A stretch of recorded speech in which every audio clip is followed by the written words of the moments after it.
fantastic. Absolutely. Yeah. And that's, I guess, applicable to anyone, really.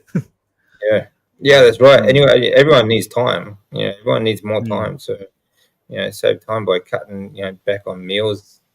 As long as you get good healthy meals, a lot of nutrients. What about exercise? Do you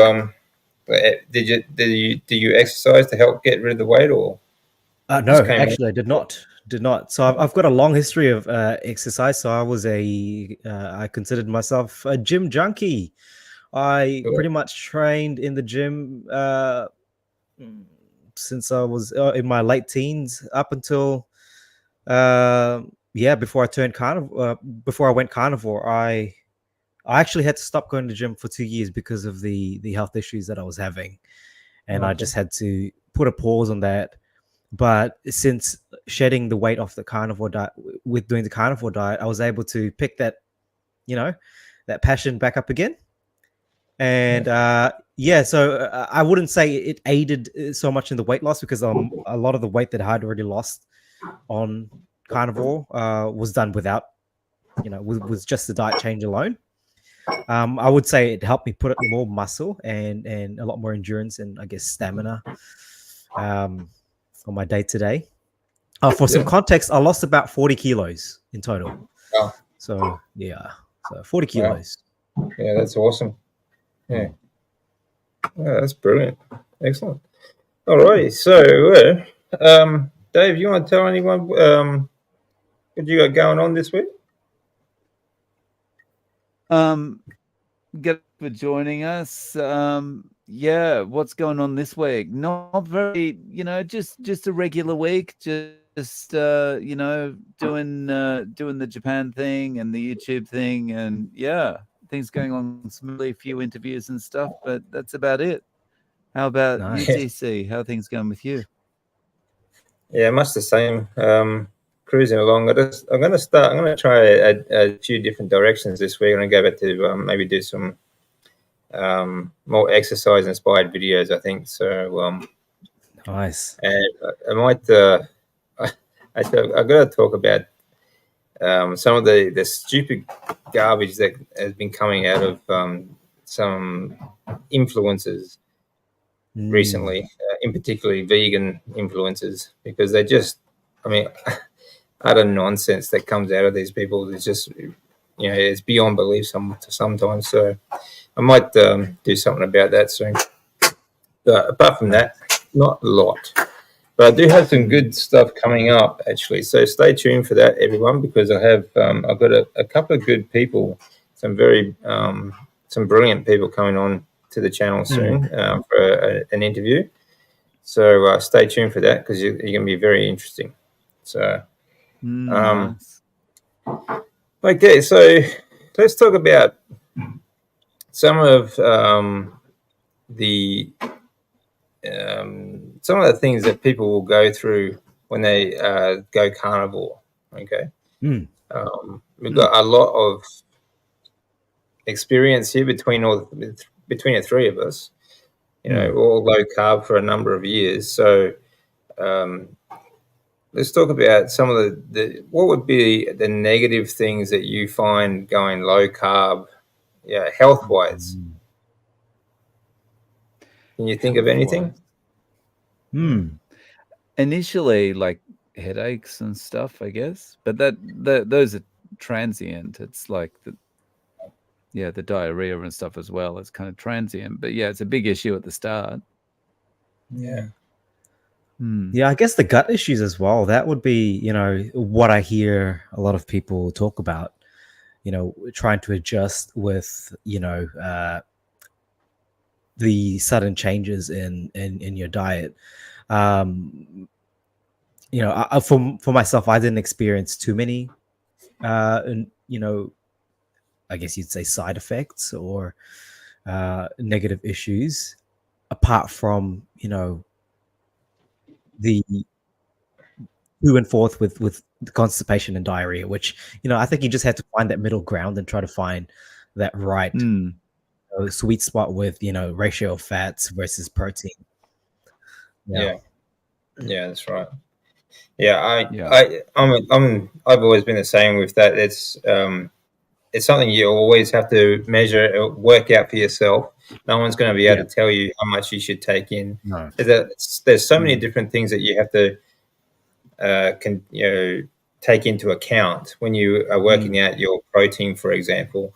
And your height, your weight, or the weight that you want to be, your activity, your ethnicity, your age, and there's just, I mean, it's not rocket science. It's not hard to work out, but no one can do it for you. Okay, so not going to be able, certainly not going to be able to tell you over a YouTube video. That's for sure. But fat should always be your priority. Okay, for health reasons. Okay, that should always be your priority. And I know people get fat phobic because they think if you eat too much fat, you're going to get fat. But the thing is, it's very, very, very difficult for your body to hold on to dietary fat. Okay, it can't. It almost cannot do it. Okay, unless you eat sugar with it. If you eat sugar with dietary fat, then it can hold on to it. But other than that, especially if you're on a clean carnivore diet, a high fat diet, it can't hold on to the fat anyway. That's when you get the diarrhea if you have too much, for example. So don't be afraid of the fat. Fat is your friend. Okay? Dietary fat is your friend, not oils. I got a Greek Copper's Kitchen here. Vegan and influencer should not be in the same sentence. Yeah, damn right. The same as vegan doctor should not be in the same sentence either. Okay. Any doctor that says they are vegan, you should just walk away straight away because they have absolutely no clue what they're talking about. So, and it's just it's just ridiculous to think that anyone who thinks that they are educated in nutrition when they're not, okay, like a GP, for example, and then tells you that going vegan is the right thing to do for your body, sort of thing. They're just regurgitating bullet points from crap education and propaganda. So, there you go. You said, Geoff, you said before you're studying to be health coach. Health coach. So, what are you studying nutrition? Are you or? Yeah. So I'm studying through the Primal Health Institute. It's it's a pathway that I've always wanted to take, and I guess the reason for that being, I obviously work in healthcare already, and with my own personal story and seeing my transformation, I thought, wow, how awesome would it be to actually help other people achieve the same thing? And so I thought, man, this will be great too, because I'm helping people in their most vulnerable moment, being in hospital, and I'm helping people outside of that to basically, I don't want to see patients in hospital. I don't like seeing people in hospital. I agree. One of the things, one of the reasons I started YouTube is like my goal is to get as many people off medications as possible. Yeah. If you get people healthy, I mean, we can talk about all the politics and the people that cause all the problems in the world and that sort of thing, but that's all sort of down the line. Like if people are healthy, off medications, and not reliant on these pharmaceuticals and everything, and hospitals and whatnot, all that goes out of business. So I think that's you focus on people's health, and especially preventing illness is a great way to go. So that's good.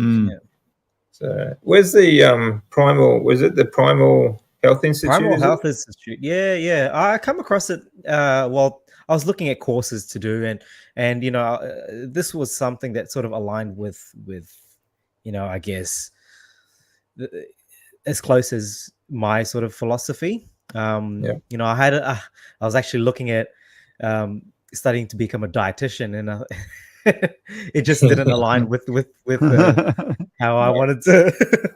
No. So I stay clear from that. Yeah. But Yeah, yeah, I veganism. think nah, not for me. So it's a short course, it's about 6 months. I started it late last year, so I should be nearly done. Alright. So yeah, watch the space if people are. Well, even short courses are a good segue into something bigger. Later on, That's right. it Yeah. gives you a heads up on different courses. So Yeah. it's always good to have. But I always say to people, like, it doesn't matter if you ever use the education that it's always a benefit to have more knowledge. Yeah. Exactly. It's never a negative thing. Yeah. Yeah. Even if you do study with like dietitian associations and things like that, it's still knowledge, and when you get out, you just go against them. Yeah. You just the only thing is you have to grit your teeth for the length of time that you're studying there. You say, every day. Right. Yeah. Grit your teeth with frustration, shake a few heads, slap a few people.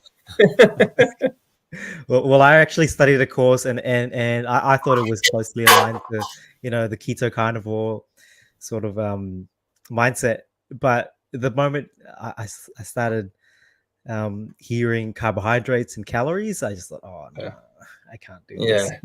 It's very hard. I just don't have the integrity to continue. Like, I have to say my mind if if I feel like it's not. Yeah, people start talking about calories and you think, oh no, Jesus. You want to slap them, really. So wake up. Yeah. Yeah. Anyway, what do you do? Just a reminder, folks, if you have any questions, please put a couple of Q's in front of it. That way we can see them easier. And I don't want to miss anyone's questions. So I'll try and get to all of the comments as well. The negative side on low carb is trying to convince others, it's no good to eat crap. Yeah, that's right. That's more social sort of negative, isn't it? Yeah. They can't take any of that knowledge away from you. That's right. It's very easy to lose everything sort of around you in life, except the one thing you can never lose is your knowledge. Okay, as long as you do forget things, but once you have that knowledge base there, it's pretty easy to pick things back up. So I think it's time is going to pass anyway, so you might as well study, or you might read a book or do something. So it doesn't matter. Absolutely. Yeah, time's always going to pass, so you might as well fill it up with something. Yeah. Okay, so I think that's another. While we're talking about calories, that's another thing that even some carnivores still try to count calories. It's for some reason it's a very stubborn belief that you have to count calories. It's just conditioning, right? It's just conditioning. It's the same as not being able to get used to eating like as much fat as you want, right? Yeah, absolutely. Yeah, that's right. Yeah. A lot of people do suffer with that when they first start. They undereat totally, and especially in fat, because they think, there's like every gram of fat has 9 calories, so they're scared of the calorie content. So it's kind of it's a dogma that's hard to die. Very. I Food tell companies people that and the pharmaceutical companies have really damaged things so badly. They have, definitely have. Sorry, Joe. Absolutely. No, you're right. I was just gonna say, like, I just tell people the way I look at it is that if you've cut out carbohydrates from your diet and you eat a species-specific diet, which is the carnivore diet, you're your body does the calorie counting for you. You know, Yeah. your requirements and your needs for energy, it's managed by, you know, your genes, and your body knows what it's doing. It's not stupid. So you know, in saying that, you know, you're in this you're in this carnivore journey, um and you're a lot more tuned into your instincts, I guess. You Yeah. know, so Yeah, that's right. Well, you know, Yeah. look, you know, I keep repeating this. You know, your body. There's more wisdom in your body than in all the philosophy of the world. Friedrich Nietzsche said that, and yeah, it's absolutely true. I mean, your body is brilliant. It is a very resilient machine that knows exactly what it is doing from, you know, one moment, from 1 second to the next. That's why I keep telling people, like, don't worry about what your cholesterol level is. Don't worry about what anything else is. This is exactly, it is exactly what the your body needs for that at that particular moment. You know, mm, and it will fluctuate and that sort of thing. So, yep, yep, yeah. um, But Dave, you brought up a good Yeah. point about conditioning. mm, You're, you know, that sort of applies with a lot of things as well. Like, mm, and DC, you brought up the cholesterol. Like, people automatically, when they see cholesterol levels, like I see this all the time in large carnivore group pages. Here are my blood results. What do you guys think? What should I do? It's a, you know, red alert, and it's like, well, come on, guys. Yeah. You know, we've been Yeah. conditioned to think this way. yeah, that's right. Yeah, I mean, but you got to think about, it's a lot of conditioning. You know, Yeah. it's in the education, it's in the propaganda. Yeah, there's, you know, every health ad on TV is like, you know, low fat, low cholesterol. You know, Yeah. yeah, it's just, it's nuts. I mean, it is absolutely everywhere. It is, there is a lot of conditioning, so you can understand that Yeah. Yeah. for for general people, for a lot of people, it's a dogma that's going to be very difficult to die. You know. Very, very. Mm. Well, A one of the question here. biggest issues I see with this. Oh, sorry. Can I just finish this? You're right, mate. You're right. One of the biggest issues I see with this conditioning is doctors, because Yeah. if, for example, like, you know, most doctors are like, you know, high cholesterol is bad, right? Yeah. So you go to the doctor, and if you've got high cholesterol, they can't see past that. They're so Yeah. conditioned to believe that any problem must be associated with that one factor that they can see on a blood test. Yeah. They can't look at anything else. So, you know, I don't know. You could have some condition that's perhaps related to the high cholesterol, but they've got but they can't investigate, because all they can see is you've got high LDL or you've got low HDL, whatever it is, and that's where everything stops. It's good, and it's like we Oh, need that's to right. treat the high LDL. Yeah. And they don't, yeah, like you said, they have no clue as to reasons why. Like, if you're a lean mass hyperresponder, if you're one meal a day, if you've been fasting, yeah. And I think actually Todd brought this up with me a while back. I think the reasons, like some of the like if you go to a local GP here in Australia, a lot of them will get you to fast before you have a blood test. And I think the reason they do that is because when you are fasted, your cholesterol level is higher. So that gives them a reason to put you on a statin. It gives you a reason to actually prescribe a drug for you, you know? Wow. So Yeah, it's, because it's about that, that's what, like, because but that's what they're naturally your directed to LDL will do. go up, right? Yeah, that's right. When you are fast, I mean, I mean, you're going to have, when you are fat adapted, which is, you know, after, especially after fasting, you are running on fat. So, yeah, your lipids are going to be higher because you're carrying, you know, fat as energy. So your liver is going to produce more. It's going to be producing more lipids, you know, yeah, more LDL and everything, all the rest of it. And it's the same when you're fat adapted. So, but the thing is, they have no clue about that process, and all they are looking for is a high cholesterol count so they can give you a drug. That's basically all they are trained to do, is to identify markers on a test that changes all the time. Every time you get a blood test, markers like the average range markers will always change, because the average population is getting sicker and sicker. So those numbers get lower and lower, which means that it changes all the time.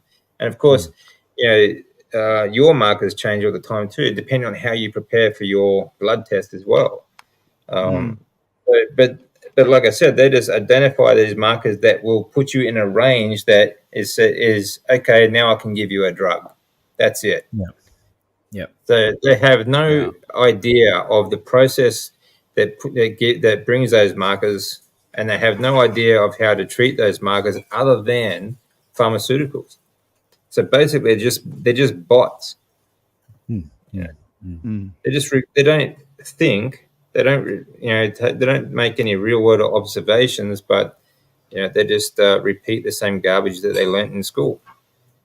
It's hard. That's the problem. Yeah. Problem is education is run by pharmaceutical companies and food corporations. The food industry. All right. It's Let's have a look at this question. Any ex-smokers that gained weight on carnivore, and how do you deal with it? And how long does it take to lose weight again, having constant cravings? I think, Dave, you were everything else. You were a smoker for some time, weren't you? I'm an ex-smoker, but it's very XX, so way before carnivore. But my experience was, you gain weight, but I wouldn't have thought you would gain so much weight on carnivore. But maybe you still can overeat because you're always looking for something to do. What I would be doing is chewing gum or something like that. Keep your mouth busy.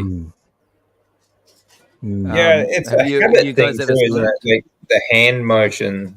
It's a real habit thing.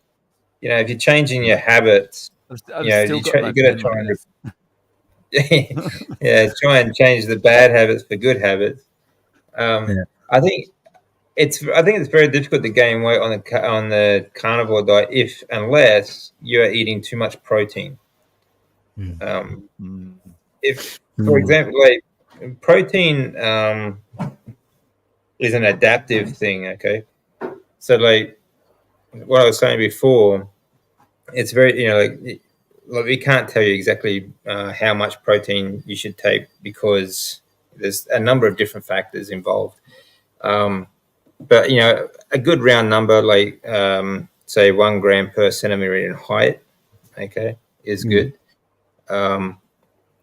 But you also have to take into account your activity level, your age. As you get older, for example, your dietary protein is more difficult to turn into muscle protein as you get older. So then you need to take in more protein, okay, dietary wise. But there is, some people, if you're an athlete, for example, I've read papers on athletes taking up to 6 grams of protein per centimeter in height or per kilo of weight. Either way you do it, it's about the same. But that's an adaptive thing. Okay, so as your activity progresses, as your activity gets more and more, then you can like your body will need more protein, so you can eat more protein. Okay, and it'll process it much easier. So, like I said, it's a very adaptive sort of thing. But if you actually gained weight, I would probably check my A1C, because if you're having too much protein, okay, you are basically the excess protein that you're not using. It can be used like sugar, like carbohydrates. Okay, so maybe cut back on the protein grams, and gain if you're still hungry, eat more fat. You should be having maybe double the grams in fat than what you are in protein. Okay, so you know, say work out, like if you're sedentary, when you say, like when I said before, like 1 gram per centimeter of height, that is your minimum protein intake. Okay, bare minimum. Okay. Then you go, then you add your age, your activity level, and that sort of stuff, and then you add more. Okay. But if you're a sedentary person, for example, maybe try and keep it down to the minimum and increase your fat intake. Okay, double the grams to protein. All right? Fat is what satiates you, not the protein. Yeah, I reckon this is where tracking is useful. Not necessarily tracking calories, but you know, and I'm putting my nursing cap on here. But the more assessment you have of the situation, like DC, you're right. You know, there's many things that come into play. It's not just going to be one thing. So I think the more we can sort of keep an eye on things and know certain trends, like you know, there might be a certain food that you might not know of that may contain a bit of carbs. Like I know a lot of people like their bacon. So there's the sneaky things that might, you know, that might pop up in your diet that you might not think is an issue. The other thing too is, you know, I guess with tracking, you could also make changes with your diet and just do a little experiment on yourself. Maybe you just need to cut back on a couple of grams of protein or fat, you know, and just have to play around. You know, you're your own expert. So yeah. I mean, depends on what else you're having with it as well. You know, but I'm talking like if you're on a very clean carnivore diet. Yeah, some bacons, like you said, Joff, some bacons do have carbohydrates in them. Yeah, especially some of them are actually treated with seed oils and things like that too. You know, you get those flavored bacons, like for example, the smoked, some of the smoky sort of ones and whatnot. But if you get a clean bacon, they're all good. Make your own. Just a salt treated one. Okay. Yeah. But yeah, it just depends on where you get it and what you do. So, like, just be careful. Like and you know, if you have dairy as well, dairy you get carbohydrates with as well.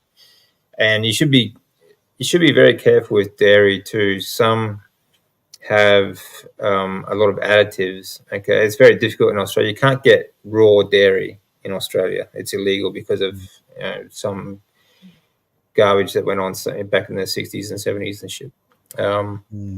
But it's, you know, if you look at low fat dairy, for example, is very high in sugar. Okay. So just be careful.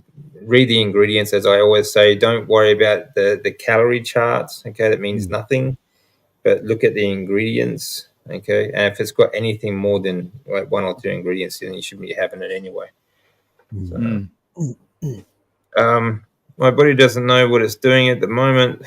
A couple of really bad days. Could be too much supplements. No sleep, dizzy spells, vertigo.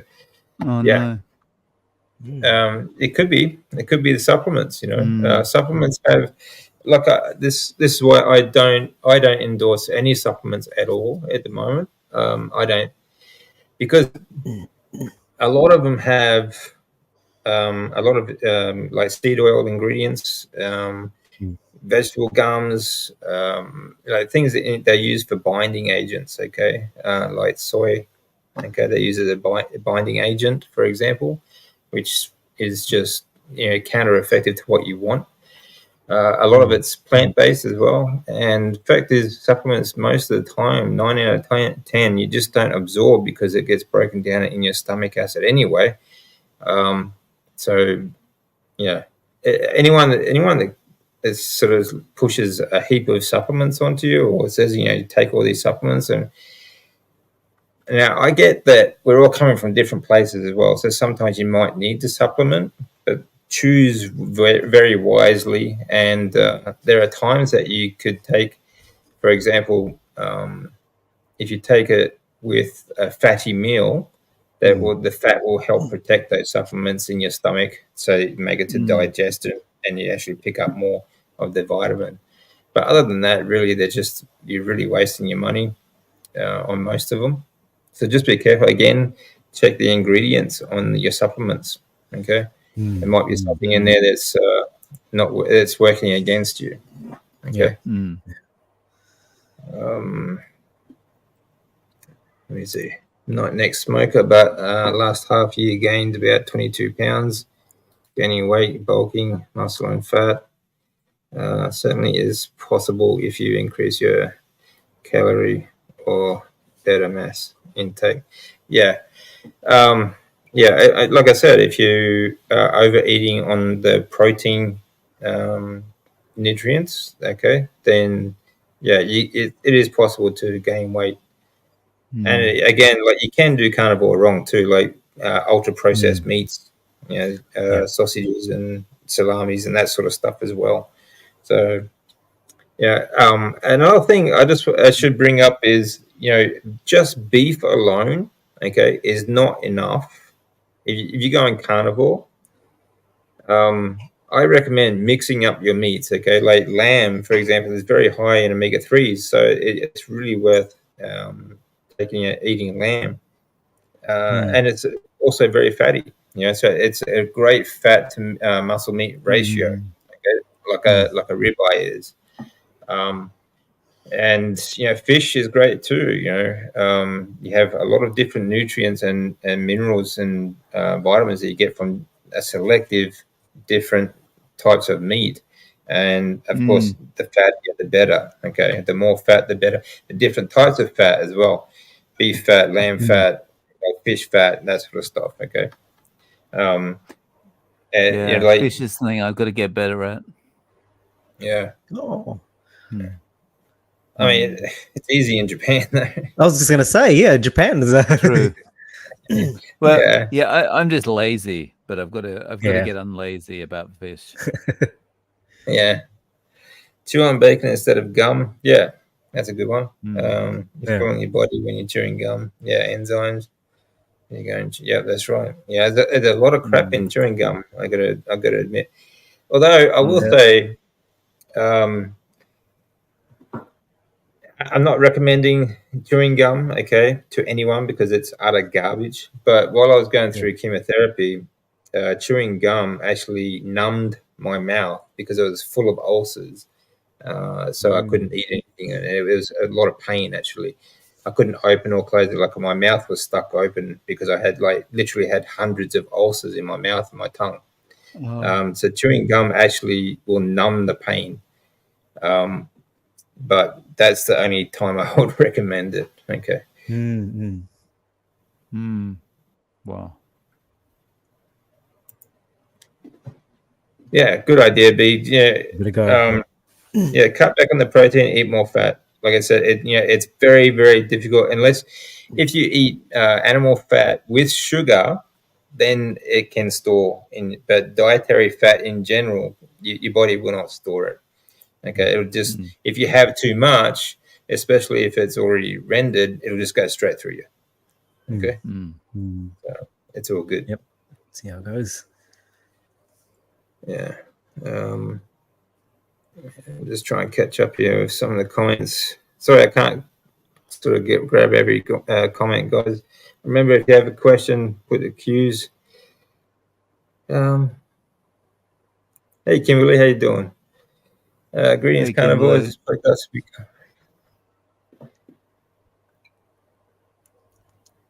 Thanks for joining us. I really appreciate it.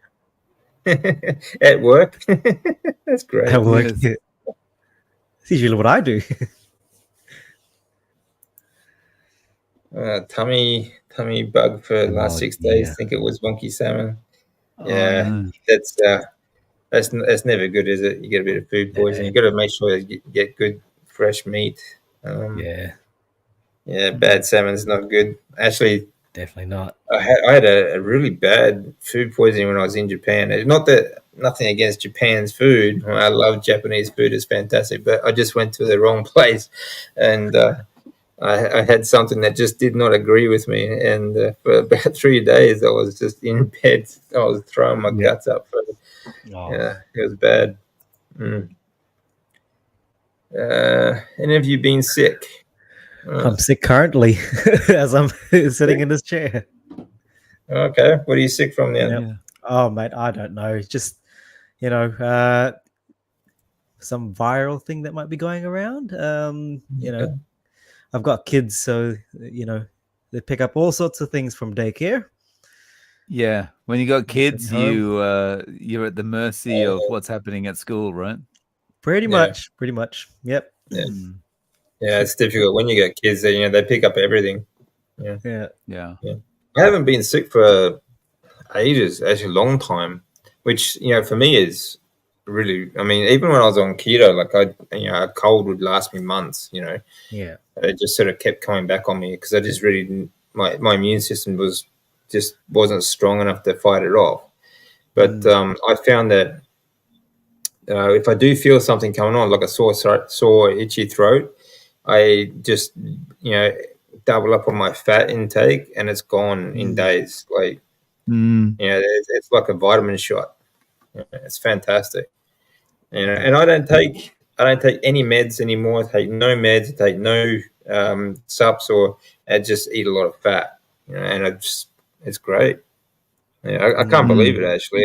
When I think about it, the severity of the colds and flus that I used to get was it was so bad. But Yep. yeah, I haven't been sick for ages. It's great.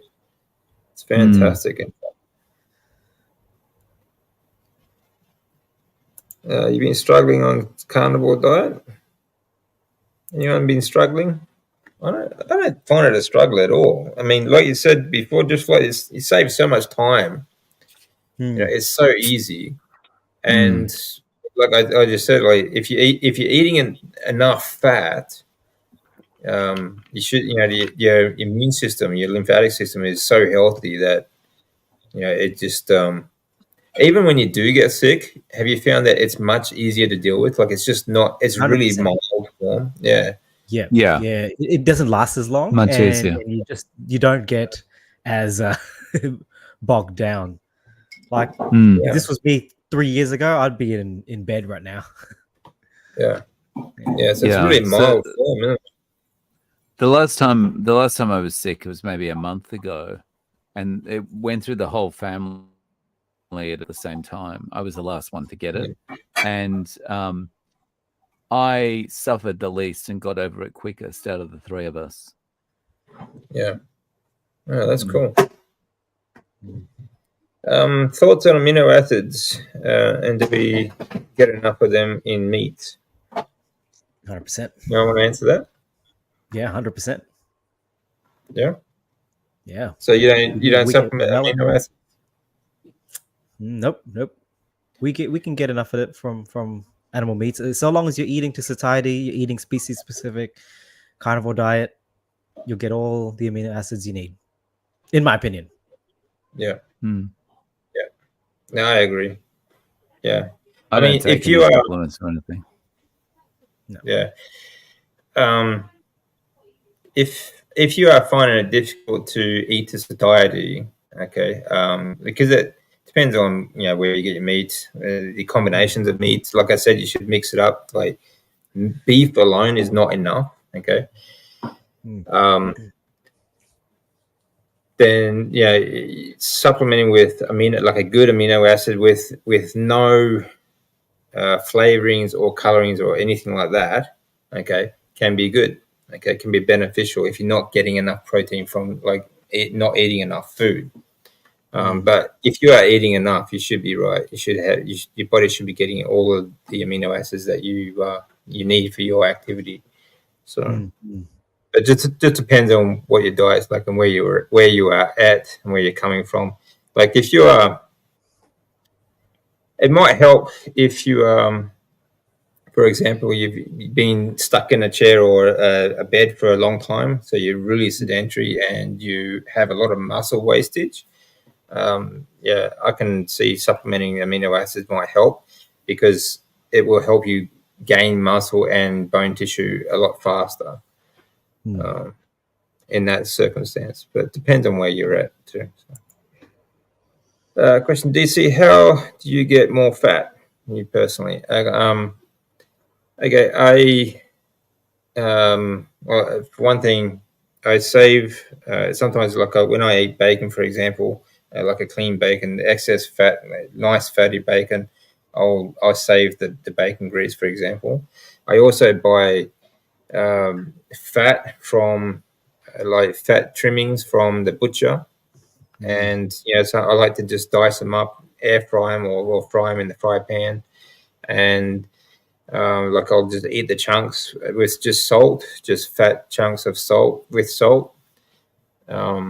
And even after cooking that, the rendered fat, I'll save that, and I cook everything in that fat afterwards too. Like when I have a steak, for example, it's almost deep fried because I put a lot of fat in the pan, and it's absolutely delicious.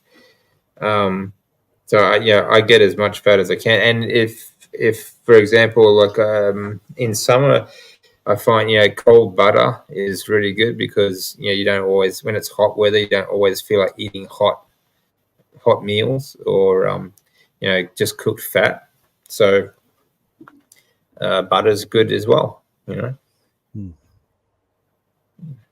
about you guys? What do you do? Do you eat excess fat or just with your meat? You go first, Dave. Sorry, I'm just looking for my mute button. I don't need anything extra. I find that I'm like with the ground beef that I'm eating, there's already way too much fat in that for me. So I guess it's because I'm not particularly active. But I don't add anything extra. How about you, Joel? Well, currently, right now, I am under a coaching program with our mutual friend of ours, Jonathan Griffiths. So I'm following a program with him in bodybuilding. So right now I'm not adding any extra fat. Actually, I'm cutting a little bit on the fat for the duration of time. But in my, I guess, usual day-to-day outside of any sort of programming or regime, I'm like you, DC. I get the fat trimmings from the butcher. I think that's the best way to get the most efficient way to get fat, because a lot of butchers where I live just give it away for free, and you can just render your own fat. Do. Yeah. Just amazing how much the body can change in 1 year. I went from 86 kilo down to 82 and finally back up to 97. Never experienced this pre-carnivore. Feeling better than ever. Excellent. Very good. Yeah, see, that's another thing. Don't worry about weight, okay? Weight means nothing, okay? What matters is inches, okay, or centimeters, okay, your measurements. That's what matters, right? Weight, like a carnivore is going to be heavier than if say the same size body, like a twin brothers in the same size body, the carnivore is going to be heavier because you have denser bone tissue and denser muscle tissue, okay? Because you're feeding it the right nutrients. So don't, you throw the scales away, okay? Honestly, it means nothing. Do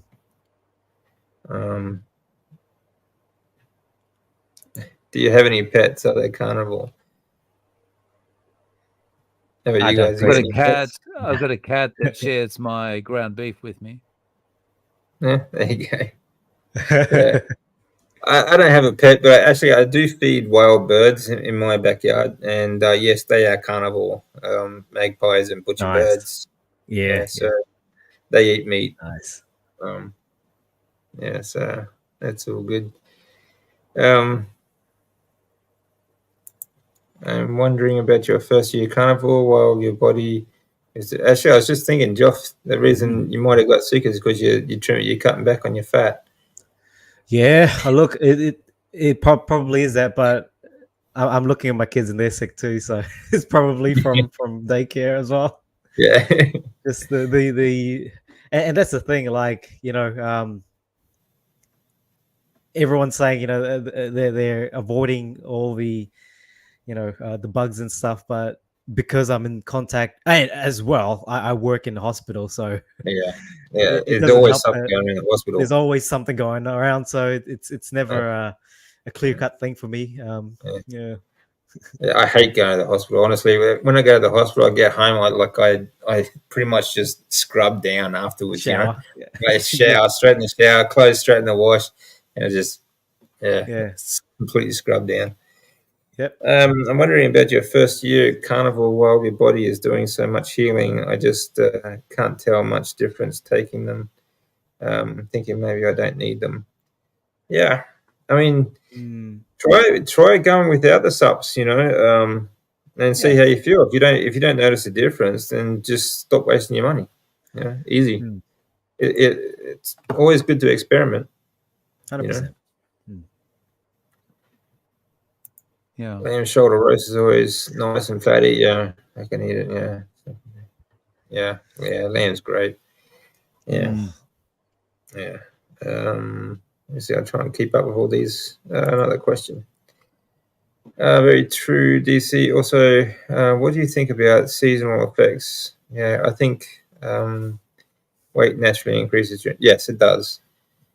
Very much so. Your body is designed to gain before, for the cold winter. Okay, because that's what we would naturally do. The harsh winter, we need more body fat, so your body just naturally stores as it gets cooler. So it's always very difficult to lose weight through winter. Okay, and that's why if you're okay, for example, bodybuilders, winter is a bulking season. Okay, for that reason, because it is very difficult to stay lean through winter. Okay, yeah. And most athletes are like that. That's why you have like most sports are summer sports and that sort of stuff as well. So, but for the average sedentary people, I don't think you really need to worry too much about it. And like I said, just don't worry about weight. Full stop, because it means nothing. And another thing is, like, especially your first couple of years, depending on where you're coming from, your body takes time to heal. And if you're worried about body fat, for example, your body will heal first, and it will wait to heal first and then it will drop out all the body fat. Okay, it's not going to do it until your metabolism is healed. Okay, your stomach, your lymphatic system, and all your hormone production. Okay, that's why I keep saying, like, think about your lymphatic system. It needs the fats, okay, and the nutrients and everything else that comes with the muscle meat to heal, to push that lymph fluid around your body to heal, to create all the hormones and everything like that your liver produces, your cholesterol produces, your endocrine system, your thyroid. All of that relies on that lymph fluid initially to get your hormone production going properly, so that your body can heal, and then it will drop the weight, okay, the body fat.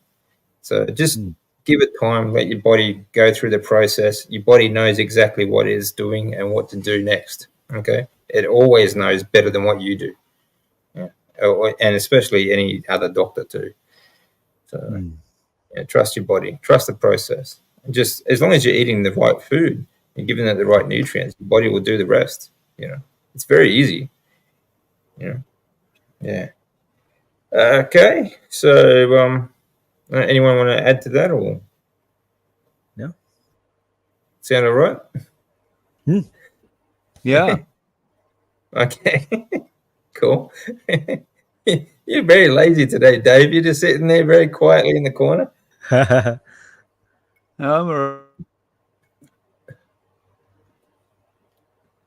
You're right. You're muted again.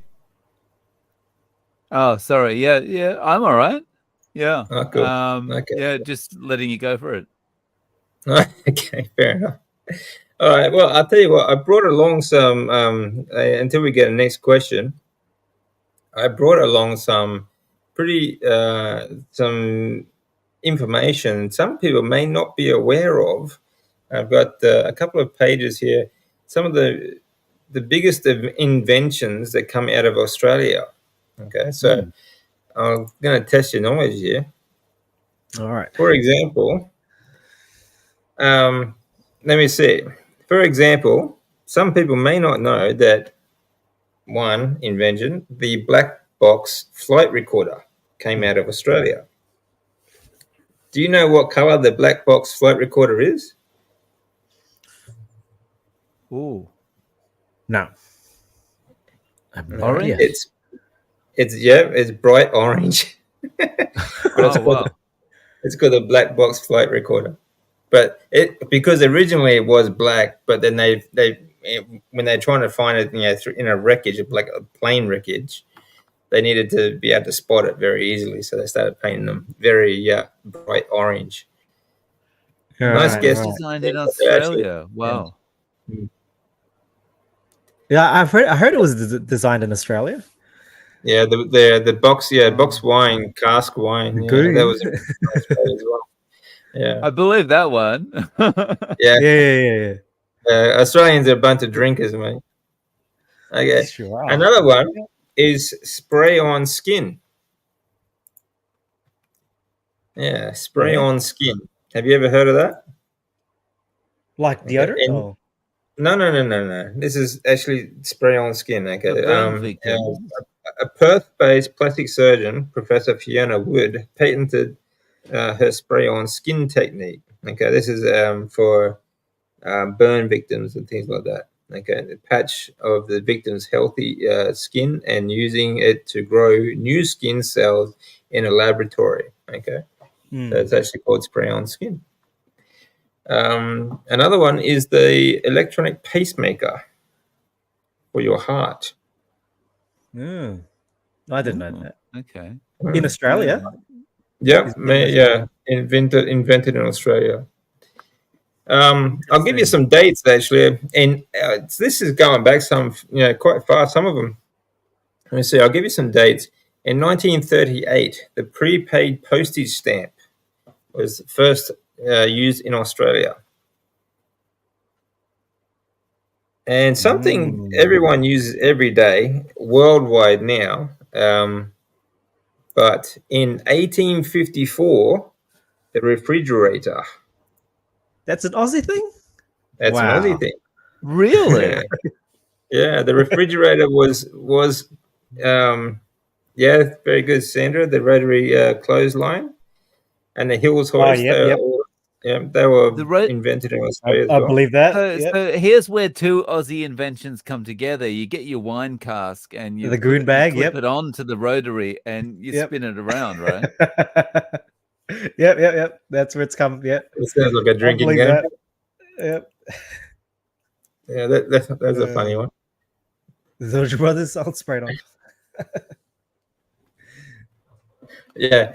So 1854, that was, I didn't realize it was so old actually. But yeah, I knew the refrigerator was invented in Australia, but the Frigidaire and that Westinghouse, but it was 1854. Here's another one that I didn't know. In 1874, a 22-year-old watchmaker, invented the underwater torpedo. Another Australian invention. Wow. Yeah. How does a watchmaker come up with a torpedo? With a torpedo, yeah. Well, it's all clockworks inside, basically. Right. So that would actually make sense, because it's all gears, just like a clock, because torpedoes also have timers on when to explode as well. So like a range. So they have to set a range. Yeah. So like for example, when you on a submarine, they set the range on the torpedo. So if the ship they're trying to torpedo is like 200 meters away, they have to set like a clock on the torpedo 200 meters. Right. Oh, otherwise it'll just hit it and then it'll wait until it sort of dials out and then explodes. So wow, makes sense. Yeah. But I didn't realize how old it was either, or Yeah. that it was Australian. 1800s. Here's another one might get you. In 1889, in Melbourne City's Council's first electrical engineer, Arthur James Arnott, patented the world's first electric drill. Oh, Wow. wow. Yeah. There you go. Something that Okay. people use these things all the time, and we just take it for granted, like. But Yeah. they're actually really old products that actually were invented here in Australia. It's So amazing. if you gave me a list of these things, I think there's probably only the two that I would have picked out of there as Australian inventions would have been the rotary clothesline and the wine cask. Everything And the else white I would have cask. gone, America, Germany, England. Yeah, I mean, if you Well, know Australians, like the wine cast would make sense. Yeah, that makes Everything sense. else, Yeah. yeah, everything else would be like, are you sure? Yeah, You guys call it goon bags as well? Or goon?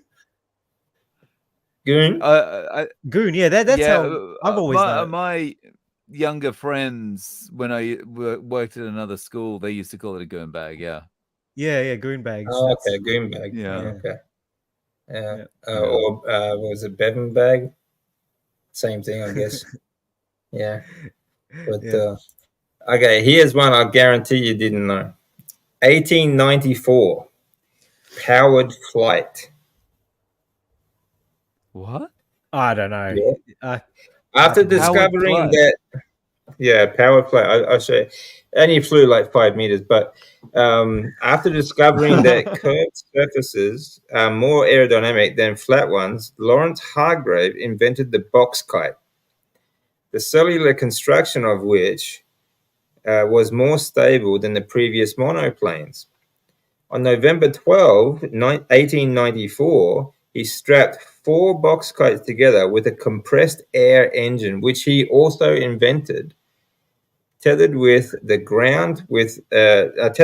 ground with piano wire, and managed to fly a short 5 meters. Hey, That was the 5 meters. first. Yeah, it's only 5 meters, but it was powered flight with an air compressed engine that he invented as well. That's impressive. Right. Wow. It's Yeah. 1894. Yeah. You Mm. know? I mean, the Wright brothers did like the first like airplane thing, but the first flight, I mean, it's just 4 box kites tied together. It's not an airplane, but that was the first flight. Yeah. So there's a difference between the airplane and the actual flight. But yeah, the first airplane to actually fly was the Wright brothers. Interesting. But yeah. Hmm. In the Vegan Book of Facts, it says that the steam engine was invented in Tasmania in 1492.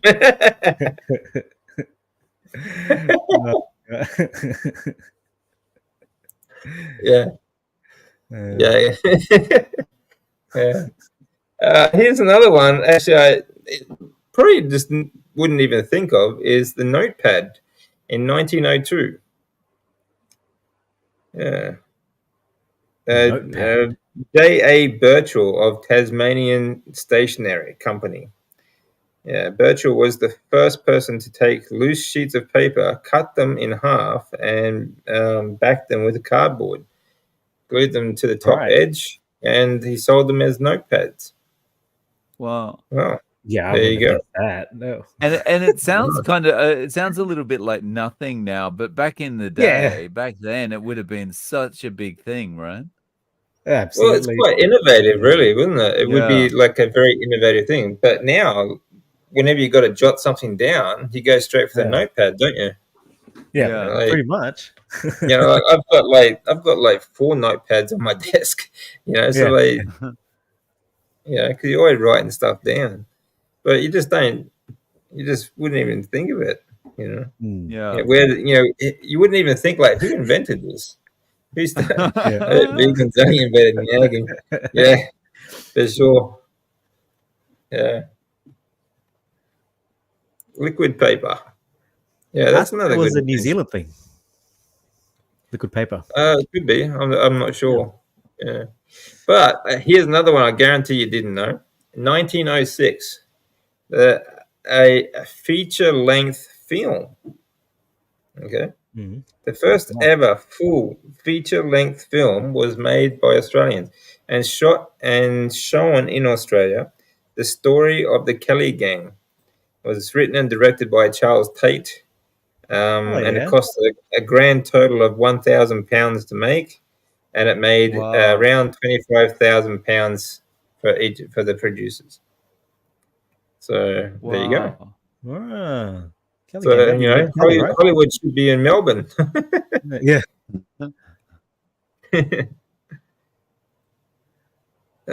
Question, Dave, did you get my email?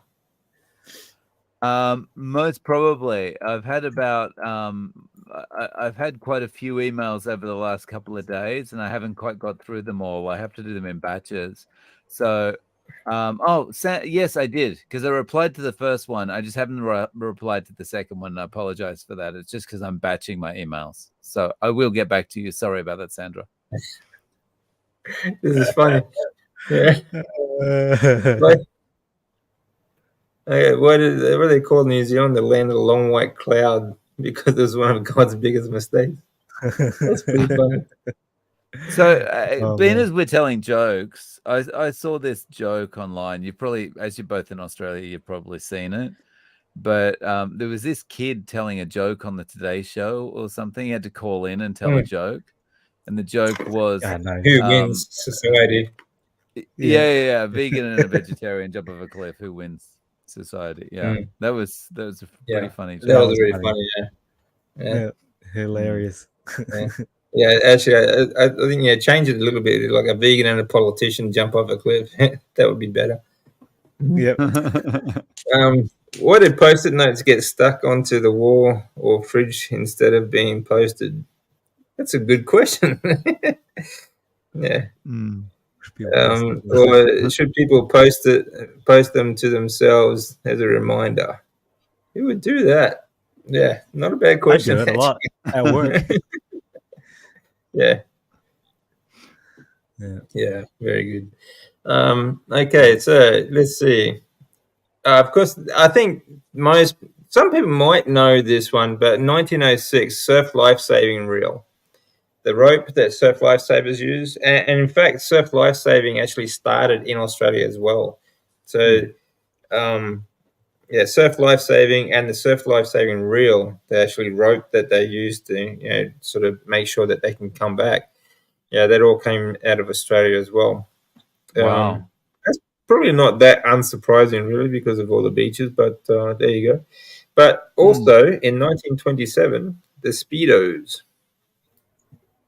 The budgie smugglers. Yeah, the budgie smugglers. Yeah. Budgie smugglers. Yeah. Now, the next one is very obscure. This guy actually invented it, but never got the credit for it until much later. In 1911, the tank was invented by an Australian. Okay. Really? Adelaide-born Lancelot Eldon de Mol, must be a European name, I guess, was struck with the idea for an armored vehicle that ran on treads. He sent sketches and description of his design to the British War Office, only to be informed in June 1913 that his idea had been rejected.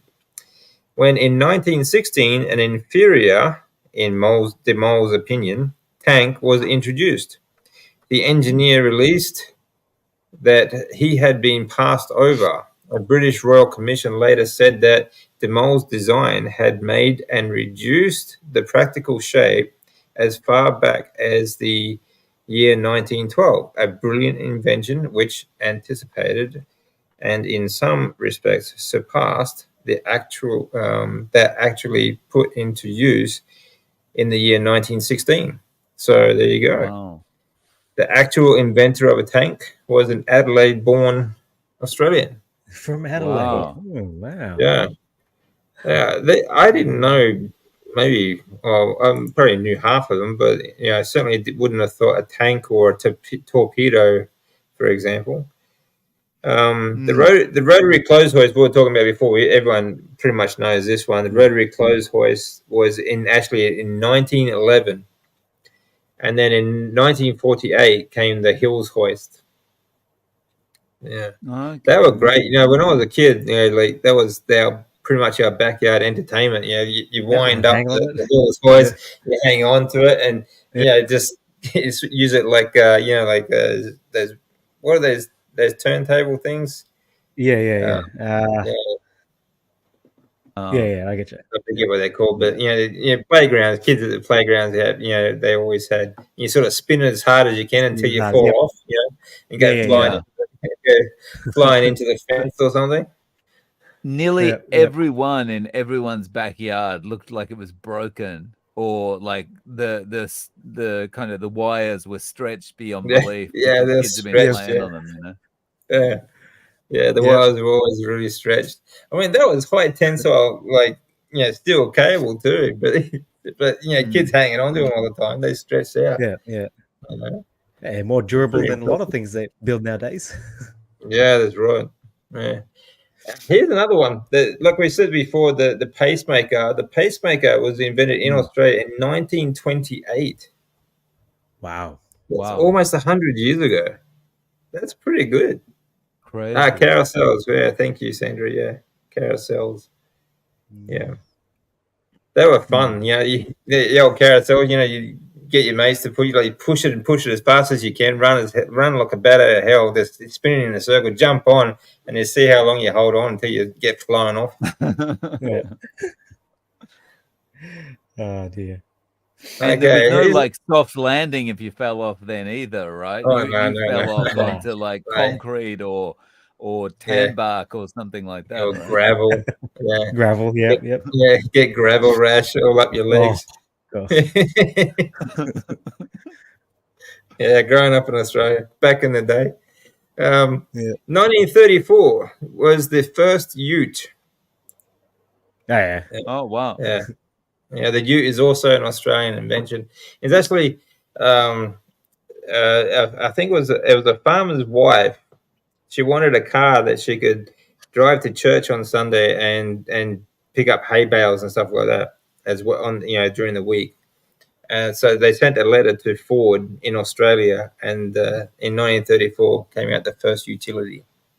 Okay, or Americans would call it pickup truck. Yeah. Okay. Whenever anyone says ute to me, it reminds me of this guy I used to know when I was in my early 20s, and you'd say, "What did you do on the weekend?" And he said, "I just did some circle work." And he's like doing figure eights in some paddock or something in his ute. Yeah. Very good. Yeah. Yeah. Let's see. There's actually, I think that Tetra packaging might be an Aussie invention. Oh, that's interesting. No, I didn't know that. There you go. I read that as Telstra. Sorry.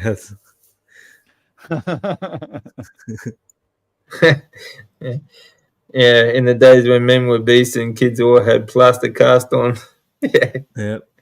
Had a few of those. Okay, 1939. Like, this is not just an Australian invention sort of thing, but the first medical application for penicillin. This was a team in Oxford University, but the team leader, Howard Florey, was an Australian. Wow. And he actually used to be on the when we had paper notes, he was on the $50 note. Oh, okay. Which is another Australian invention actually, is polymer notes. Australian money is all plastic. The notes are all plastic polymer. That's an Australian invention as well. It's weird going back to Australia for a holiday and you're trying to put the money in your wallet and it's slipping and sliding everywhere. Yeah. The good thing is that you can wash it. You can wash it. That's right. The Shepherd casters in 1946. Little casters you get on the bottom of furniture, and Oh, yeah. luggage. Yeah, Oh yeah. That's George an Shepherd. Australian invention. Yeah, Wow. from Melbourne. Yeah. Yeah, Melbourne's representing today. Yeah. Here's Wow. another one that from the CSIRO division of chemical physics. It's an atomic absorption spectrophotometer, a spectrophotometer in 1952. Um, it analyzes samples by examining how they absorb light when in gas form to determine how much metal is present in said sample. So you know, if you want to test like how much metal is in a certain gas sort of thing, yeah, there you go. Wow. I think most people know this one though. 1952, the Victor rotary mower, the first engine like powered gas powered lawnmower was the Victor. That was Australian Yeah. invention. Mm, yeah, It makes sense. yeah, that makes sense actually. A lot of grass here. Yeah. Yeah, here's another one. In 1960, plastic spectacle lenses. Oh. Oh. Yeah. I thought they were fairly like 80s, maybe 90s sort of invention. But yeah, in 1960, plastic lenses for your glasses. Yeah. Spectacles. Cool. Yeah.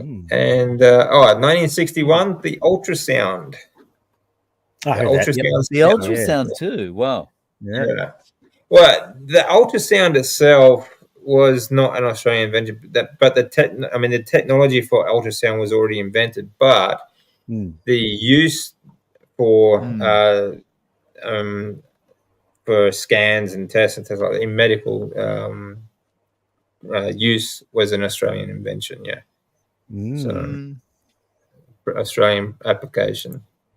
So that's I didn't realize it went as far back as 1961 though.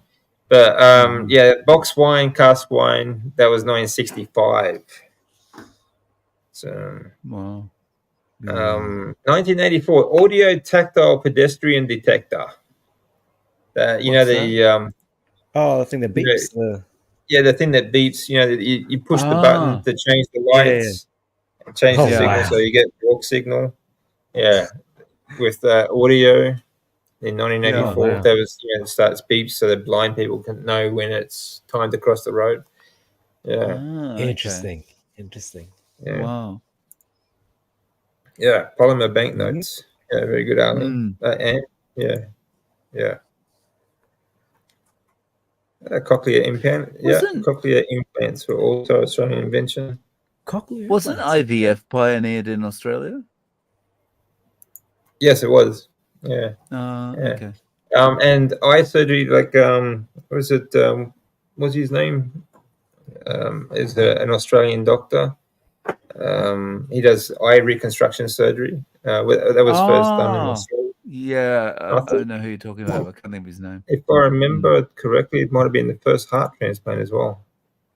So, wow. 1970, Stay Sharp knives. Oh, wow. Stay Sharp knives. Okay.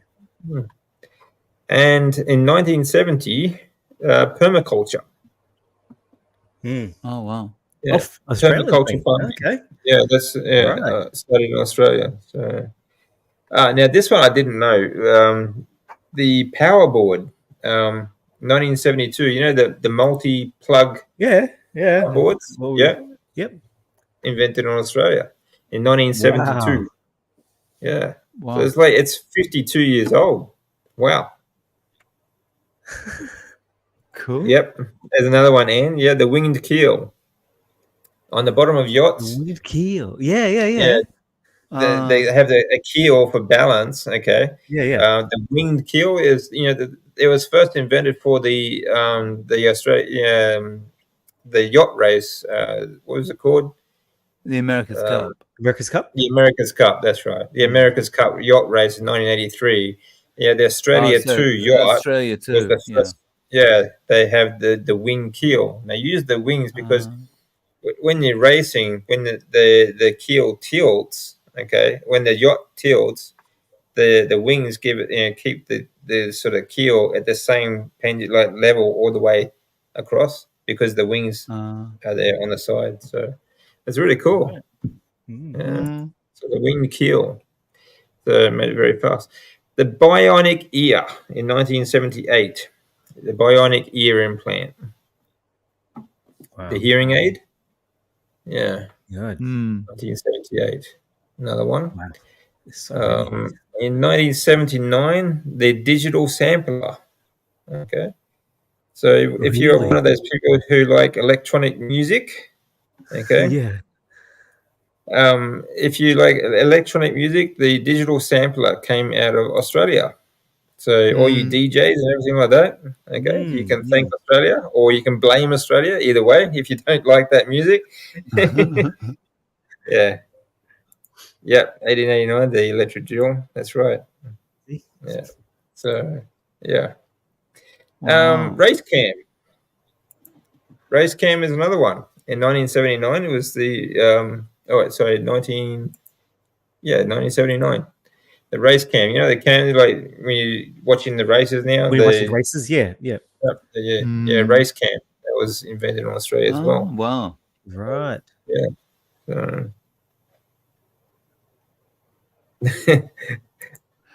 Yeah, first prime minister to kill a shark with a cricket bat. Yeah. Yeah, very good, Ian. Actually, that's very right. That's right. In 1992, the CSIRO, Australian invention of Wi-Fi technology. Oh, Yeah, that came from Australia. Yeah. So, yeah. Yeah, that's right. 1992. And in 1980, the dual flush toilet. So you got, half flush and full flush. Yeah. Yep. That was Australia too. Oh, That's an Australian thing. You don't see that anywhere around the world. Yeah. Yeah, we're the only ones that want to try and save water. Yeah. It literally falls from the sky, but we got to save it. I hate those. Yeah, I hate those power saving toilets. Yeah, you got to set those things to kill every time. Not this stun bullshit. Okay, I think the more water, the better. All right. Pretty much. Yeah. Hey, Jonathan's in the house. G'day, mate. How you doing? Hey, Jonathan. We've had full and half flush for at least 25 years, and yeah.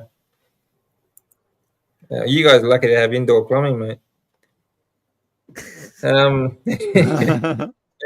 I found something to blame Aussie for. They had digital sound. Yeah, exactly. Sorry about that. It wasn't us. No. In 1983, embryo freezing that started in Australia. Yeah. Yeah, cryopreservation of embryos. That was the first IVF was done in 1978. Yeah. That was also done in Australia. Okay. Wow. Polymer banknotes, baby safety capsules, 1984. You would think, the amount of years that we've been driving now, like cars are, 140 odd years old now. You'd think that someone would have thought of a baby seat before 1984, but there you go. But the things we used to do, right, before that, they were probably strapped to the roof or something. Like, yeah. Well, you remember those old cars like the old Fords? They used to, like, in the back, kind of like, they never had a boot space or a trunk space. They had a dicky seat. Like my old man. Yeah. When my old man was a kid, he sat in the back, like in the dicky seat, right? There's no seatbelts or anything. And in the footwell was the fuel tank. Yeah. Right? So basically, he's sitting on top of a big container of fuel. Yeah. I'm surprised any of them made it out alive. Yeah. And at that time too, like, it was no one, like, it was fine to drink and drive as well.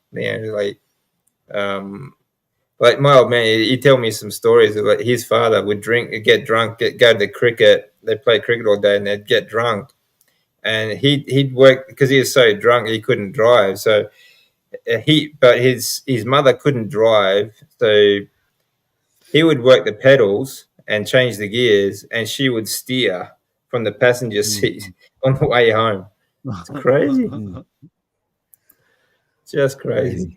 Crazy. Well, he sits in the back dicky seat on top of a fuel tank. Right. 90s spray on skin. We did that one. Wi-Fi. We did that one. 1992. Passport security measures. 1995. That was in first started in Australia. So yeah, another. Yeah, sorry about that one. Everyone. Yeah. Anti-flu medication, an inhalant flu medication that was made by Zenamifer. Yeah, I don't think we'll go into that sort of stuff at the moment because it's a lot of that stuff actually is Australia. Like Griffith University, also the part of the flu clot shots and whatnot. They actually can trace. They actually can track you, and they can tell. If you are social distancing and things like that. That was all invented in Australia. And also shedding was another Australian invention because they used it for mice plagues because you can't go and inject every mouse. So you just inject one and it sheds to the rest of them. Right. Another Australian invention. So, yeah, not something that we should be proud of. No. Stop shot blast glass. Okay, so bulletproof glass that that doesn't shatter. 2004. Wow. Here's one you might be surprised actually. Google Maps. No. Yeah. That's an Aussie thing. Google Maps actually began as a C+ program designed at Sydney-based Where 2 Technologies. That's what the company is called. So Sydney-based Where 2 Technologies. I remember their website. Yeah. Google bought them. Yeah.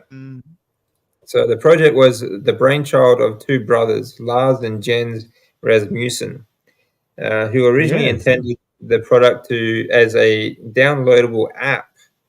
However, when the company needed venture capital, they pitched the program to Google as a web-based application. Google bought Where 2 Technologies in 2004. So they bought the company. And Google Maps was announced in 2005. So, yeah. Australian invention, Google Maps in 2003. So that's just a few of the Aussie inventions. Quite a number of them. That's quite a lot, I was going to say, yeah. Yeah. And I'm surprised that some of them are so old actually, especially the refrigerator is so old. I mean, I knew Australia was an Australian invention, but 1856, I didn't realize how old it was. And some of those other things like the torpedo and whatnot, that surprised me actually. So electric drill as well. 1800s. Yeah, electric drill. Yeah. So many things we just use today that you just wouldn't think about, and so it's quite impressive, I think. Yeah. Let me see. That's another one. Yeah, 1957. Yeah, permanent crease clothing is another Australian invention. Yeah, pleats and creases like in dresses and skirts and suits and that. Yeah. So, yeah. That's another one actually. Yeah, I remember that. Yeah, the inflatable slides. Yep. Yeah, inflatable slides. Oh, wow. And also the life rafts, actually, also Australian inventions. So, inflatable life rafts, Australian inventions. So, yeah. Nice. Yeah, so this it's quite surprising actually. A lot of those I didn't know, and especially the age of some of those products. Like 1928 for the original pacemaker. Yeah, that's quite impressive. Very. You kind of think you just don't think like 100 years, 150 years ago, they didn't really have much, but they did quite a bit.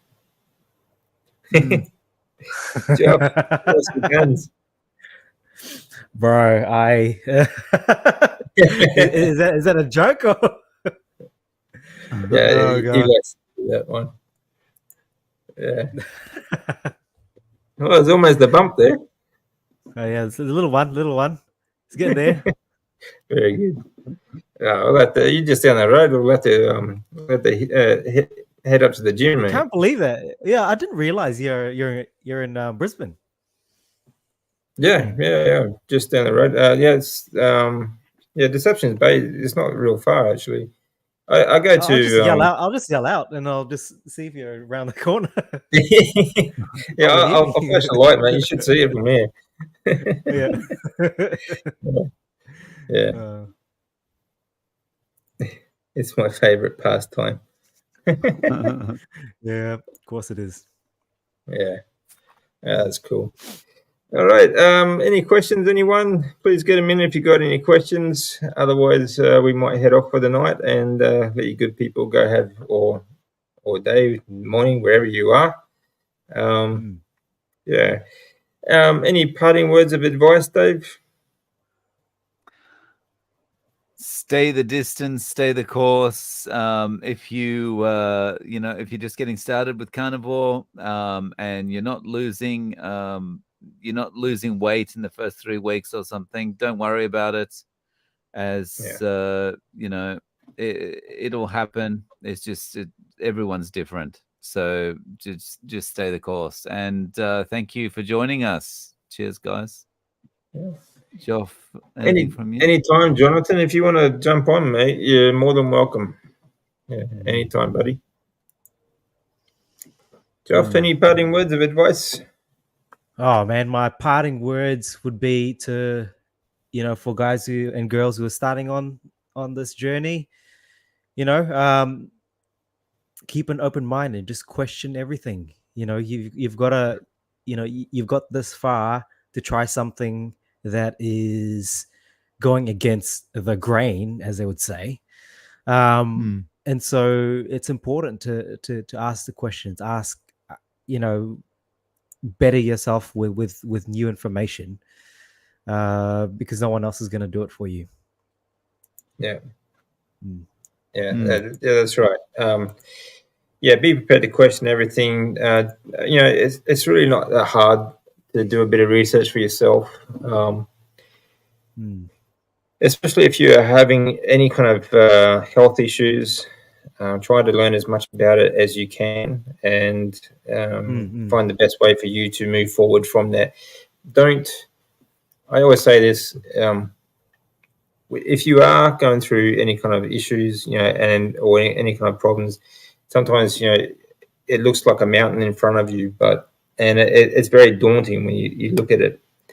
But if you just focus on the next step, just take it one step at a time, you will always get there. So just take it one day at a time, one meal at a time if you have to, and just keep going, and you will get there.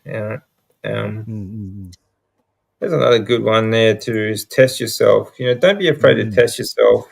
See how you feel on different foods. It's not going to, you might waste a day. So what? Or you might waste a month. Who cares? Give yourself time. All right. And that's all you really need to do. Trust that your body knows what it needs. It knows what to do, and it will do it as long as you give it the right food. Okay. All right, everyone. Thanks very much. Have a great day, great morning, great afternoon, great night. See you next time. Cheers, guys. All right. See you guys.